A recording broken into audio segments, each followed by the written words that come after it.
Up mga lods, ayan o. Survive.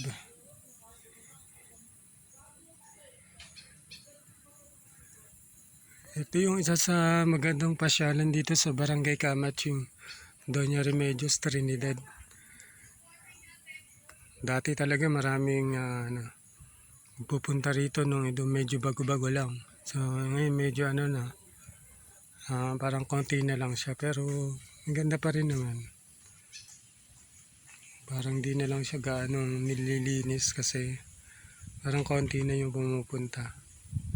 Or maaga lang kami kaya ganun.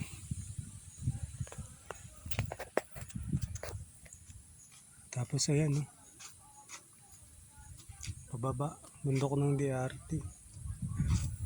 Sierra Madre. Tapos ayan yung Kapatagan. Doon kami nanggaling.